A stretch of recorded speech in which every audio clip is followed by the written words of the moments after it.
നമസ്കാരം. തിരുവനന്തപുരം കോൺസ്റ്റിറ്റ്യുവൻസിയിൽ അഥവാ തിരുവനന്തപുരം നിയമസഭാ മണ്ഡലത്തിൽ ഇക്കുറി ഇടതുപക്ഷം നടത്തിയിരിക്കുന്നത് അപ്രതീക്ഷിത നീക്കം. സിറ്റിംഗ് സീറ്റാണ്. തിരുവനന്തപുരം മണ്ഡലം രൂപീകൃതമായിട്ട് ഏകദേശം വരാൻ പോകുന്നത് 4ാമത്തെ തിരഞ്ഞെടുപ്പാണ്. അതിനു മുന്നോടിയായിട്ട് തുടക്കത്തിൽ 2 തവണ VS ശിവകുമാറിലൂടെ കോൺഗ്രസിന്റെ കൈവശമിരുന്ന സീറ്റാണ് കഴിഞ്ഞ നിയമസഭാ മണ്ഡലത്തിൽ അപ്രതീക്ഷിതമായിട്ട് ആന്റണി രാജുവിനെ കളത്തിലിറക്കി CPM പിടിച്ചെടുത്തത്. ഇതിനുശേഷം ആന്റണി രാജുവിന് അയോഗ്യത വന്നു. അദ്ദേഹത്തിന്റെ ഒരു കേസുമായി ബന്ധപ്പെട്ട അയോഗ്യത വന്ന പശ്ചാത്തലത്തിലാണ് സ്ഥാനാർത്ഥി ആരാക്കണമെന്നുള്ള ചർച്ചകൾ സജീവമായത്. അത് ജനാധിപത്യ കേരള കോൺഗ്രസ് ആയിട്ടുള്ള ആന്റണി രാജുവിന്റെ കൂടി അഭിപ്രായങ്ങൾ ആരാഞ്ഞ് സ്ഥാനാർത്ഥിയെ നിശ്ചയിക്കാമെന്ന് തീരുമാനിക്കുകയായിരുന്നു. പിന്നീടാണ് അപ്രതീക്ഷിതമായിട്ടാണ് നടൻ സുധീർ കരമനയെ സ്ഥാനാർത്ഥിയായി പ്രഖ്യാപിക്കുന്നത്. അതായത് പൊതുസമൂഹത്തിൽ ഏറെ അറിയാവുന്ന, ശ്രദ്ധയാകർഷിക്കുന്ന, തലസ്ഥാന നഗരത്തിന് സുപരിചിതനായിട്ടുള്ള സുധീർ കരമനയെ അപ്രതീക്ഷിതമായി സ്ഥാനാർത്ഥിയായി നിർണയിച്ചതോടുകൂടി BJPയും കോൺഗ്രസും അന്തം വിട്ട അവസ്ഥയിലാണ്. അതായത് വലിയ വിജയപ്രതീക്ഷയാണ്. ആന്റണി രാജു അവിടെ ഉണ്ടായിരുന്നെങ്കിൽ മാത്രമാണ് ശക്തമായ വെല്ലുവിളി, അല്ലെങ്കിൽ ഈസി ആയിട്ട് വിജയിക്കാമെന്ന് കരുതിയെടുത്താണ് നേരത്തെ CP ജോണിന് കോൺഗ്രസ് ഈ സീറ്റ് കൈമാറിയിരുന്നു. CP ജോണിനെ കൊണ്ടുവരാൻ കാരണം ആന്റണി രാജു വിജയിച്ചത് കൊണ്ട് തന്നെ നേരത്തെ കോൺഗ്രസിലെ NSS സ്വാധീനമുള്ളവരാണ് ഇവിടെ മത്സരിച്ചിരുന്നത്. അല്ലെങ്കിൽ തലസ്ഥാന നഗരത്തിലെ ഭൂരിപക്ഷ സമുദായത്തിന്റെ അല്ലെങ്കിൽ മുന്നോക്ക സമുദായത്തിന്റെ വോട്ടുകൾ പരിഗണിച്ചുകൊണ്ട് പലപ്പോഴും അവിടെ സ്ഥാനാർത്ഥിയായി നിർണയിച്ചിരുന്നത് കോൺഗ്രസുകാർ NSS വിഭാഗത്തിൽപ്പെട്ടവരെയാണ്. അങ്ങനെയാണ് കഴിഞ്ഞ തവണ ആന്റണി രാജുവിലൂടെ ആ നീക്കത്തെ ഇടതുപക്ഷം പൊളിച്ചപ്പോൾ ഇക്കുറി CP ജോണിനെ അവിടെ കൊണ്ടുവന്ന് മത്സരിപ്പിക്കാൻ തയ്യാറാകുകയും VS ശിവകുമാറിന്റെ പേര് വെട്ടുകയും ചെയ്തത്. അതിൽ വലിയ അസംതൃപ്തനായിരുന്നു. അദ്ദേഹത്തെ ഒരുവിധം പറഞ്ഞ് റെഡിയാക്കി അരുവിക്കരയിൽ കൊണ്ടുപോയി സ്ഥാനാർത്ഥിയാക്കിയിട്ടുണ്ട്. എന്തായാലും CP ജോണിന് കൊടുത്തിട്ട് ആ മണ്ഡലം പിടിച്ചെടുക്കാനുള്ള നീക്കം നടത്തുമ്പോഴാണ് അവിടെ സുധീർ കരമനയിലൂടെ ഇടതുപക്ഷം തിരിച്ച് ചെക്ക് വെച്ചിരിക്കുന്നത്. അതായത് സ്ഥാനാർത്ഥി ഉണ്ടാകില്ല, കിട്ടില്ല എന്ന് പ്രതീക്ഷിച്ചെടുത്ത് പൊതുസമൂഹത്തിന്റെ മുന്നിൽ പരിചയപ്പെടുത്തേണ്ട ആവശ്യം പോലുമില്ലാത്ത, തലസ്ഥാന നഗരത്തിന് സുപരിചിതനായിട്ടുള്ള, രാഷ്ട്രീയ ജാതി മത ചിന്തകൾക്കപ്പുറമുള്ള, എല്ലാത്തരം മനുഷ്യർക്കിടയിലും സ്വീകാര്യനായിട്ടുള്ള, എല്ലാവരുമായി അടുത്തിടപഴകുന്ന സുധീർ കരമനയിലൂടെ മണ്ഡലം നിലനിർത്താനുള്ള പോരാട്ടത്തിൽ ഇടതുപക്ഷം ഒരു പടി മുന്നിലെത്തി എന്ന് പറയാതിരിക്കാൻ നിവർത്തിയില്ല.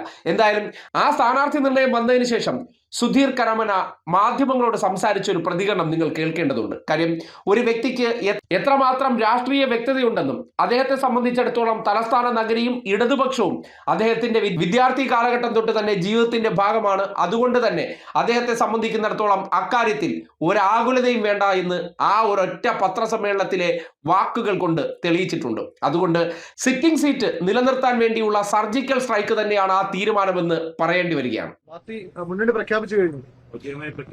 വന്നു കഴിഞ്ഞു. ജീവിതത്തിലെ ചില നിമിഷങ്ങൾ ഏറ്റവും കൂടുതൽ സന്തോഷം നൽകുന്ന നിമിഷങ്ങളാണ്. ഞാനിപ്പോൾ നിൽക്കുന്നത് AKG സെന്ററിന്റെ മുമ്പിൽ. ഞാൻ പഠിച്ച കലാലയത്തിന്റെ നേരിപ്പുറത്തെ സൈഡിൽ യൂണിവേഴ്സിറ്റി കോളേജിന്റെ 1987 ഞാൻ പഠിച്ച അന്ന് തുടങ്ങിയ രാഷ്ട്രീയമാണ്. SFIയിൽ നിന്നും ആരംഭിച്ച രാഷ്ട്രീയമാണ്. അത് ഇന്നിപ്പോൾ AKG സെന്ററിന് മുമ്പിൽ സ്ഥാനാർത്ഥിയായിട്ട് തിരുവനന്തപുരം സെൻട്രൽ മണ്ഡലത്തിൽ ഇതിപ്പോൾ സ്ഥാനാർത്ഥിയായിരിക്കുന്നു. ഏറ്റവും കൂടുതൽ സന്തോഷം നൽകുന്നൊരു നിമിഷങ്ങളാണ് ഇപ്പോൾ ഈ നടക്കുന്നത്.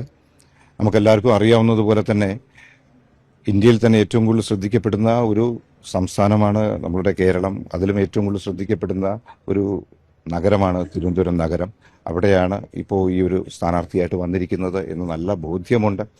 നമ്മളുടെ കേരളം എന്ന് പറയുന്നത് കഴിഞ്ഞ 10 വർഷമായി നേടിയിട്ടുള്ള വികസനമായാലും സ്വസ്ഥമായി ജീവിക്കാനുള്ള ഒരു അന്തരീക്ഷവും അത് തന്നെയാണ് നമുക്കെല്ലാവർക്കും. ഇപ്പോൾ എന്നെ പോലെയുള്ളവർക്ക് പോലും ഈ പ്രസ്ഥാനവുമായി, ഇടതുപക്ഷ ജനാധിപത്യ മുന്നണിയുമായി ബന്ധപ്പെട്ട് പ്രവർത്തിക്കുന്നതിന് വേണ്ടിയും അതിനുവേണ്ടി മുന്നോട്ട് പോകാനുമുള്ള ഊർജം ലഭിച്ചിരിക്കുന്നത് വളരെ സന്തോഷത്തോടെയാണ്. കാരണം തിരുവനന്തപുരത്ത് ജനിച്ച്, തിരുവനന്തപുരത്ത് വളർന്ന്, നാടിനെ അറിയാവുന്ന, നാട്ടുകാരെ അറിയാവുന്ന, നാടിൻ്റെ എല്ലാ സ്പന്ദനങ്ങളും, എല്ലാ മുടുക്കും, എല്ലാ മുക്കും മൂലയും അറിയാവുന്ന ഒരു വ്യക്തിയാണ് ഞാൻ.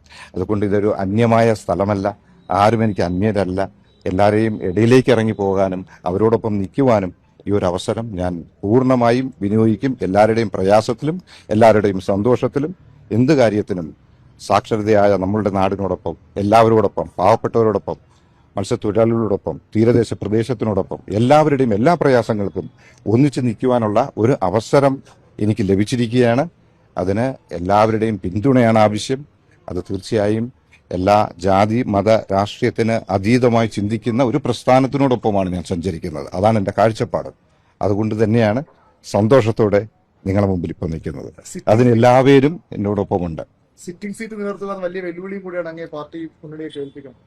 വെല്ലുവിളി എന്ന് പറയുന്നത് പാർട്ടിക്ക് പാർട്ടിയുടേതായ ഉത്തരവാദിത്തമുണ്ട്. നേരത്തെ സഖാവ് പറഞ്ഞതുപോലെ എല്ലാ കെട്ടറപ്പുമുള്ള ഒരു പാർട്ടിയിലാണ് നമ്മൾ നിൽക്കുന്നത്. സിറ്റിംഗ് സീറ്റ് തീർച്ചയായും നമുക്ക് തുടരാൻ മുന്നോട്ട് എന്ന മുദ്രാവാക്യം തന്നെയല്ലേ ഇപ്പോഴും നമ്മൾ കേൾക്കുന്നത്. തീർച്ചയായും മുന്നോട്ട് തന്നെ പോവുക തന്നെ ചെയ്യും. രണ്ട് തീരുമാനങ്ങളാണുള്ളത്. പാലക്കാട് ഓഗസ്റ്റ് പുതിയ സ്ഥാനത്ത് ഇല്ല ഒരിക്കലും ഇല്ല. 140-ൽ 3 എന്ന് പറയുന്നത് മുഴുവനാവത്തില്ലല്ലോ, വളരെ കുറച്ചല്ലേ ആവുന്നത്. തമിഴ്നാടല്ലല്ലോ ഇത്. രാഷ്ട്രീയ വിശ്വാസി ഇടതുപക്ഷ പ്രവർത്തകനാണ് ഒക്കെ ശരിയാണ്, ഇടതുപക്ഷ അനുഭാവിയാണ്. അപ്പൊ തന്നെ സാംസ്കാരിക പ്രവർത്തനം കൂടിയാണ്. അതെ, സിനിമാ നടനാണ്. അതിന്റെ ഒരു പശ്ചാത്തലം കൂടി മണ്ഡലത്തിൽ ഗുണം ചെയ്യുമോ ആ ഒരു ബന്ധങ്ങൾ? സിനിമ എന്ന് പറയുന്നതും രാഷ്ട്രീയം എന്ന് പറയുന്നതും രണ്ടായിട്ട് തന്നെയാണ് കാണുന്നത്. ഞാൻ മനസ്സിലാക്കുന്നത്, ഞാൻ അധ്യാപകനാണ്, സിനിമ അഭിനേതാവാണ്. ഇതെല്ലാം ഒരു സാമൂഹിക പ്രവർത്തനത്തിന്റെ ഭാഗമായുള്ള പ്രവർത്തനങ്ങളായിട്ടാണ് ഞാൻ കാണുന്നത്. എന്തും അവസാനം നമ്മൾ സമൂഹത്തിന് വേണ്ടിയിട്ടായിരിക്കണം നമ്മൾ ജീവിക്കുന്നത്, പ്രവർത്തിക്കുന്നത്. അതിന് ഏറ്റവും നല്ല ഒരു മാധ്യമങ്ങൾ തന്നെയായിരുന്നു അധ്യാപന ജീവിതവും സിനിമാ ജീവിതവും. അത് നമ്മൾ കൂടുതലും സമൂഹത്തിലേക്ക് ഇറങ്ങാനുള്ള ഒരു അവസരമായിട്ടാണ് ഞാൻ ഇതിനെ കാണുന്നത്.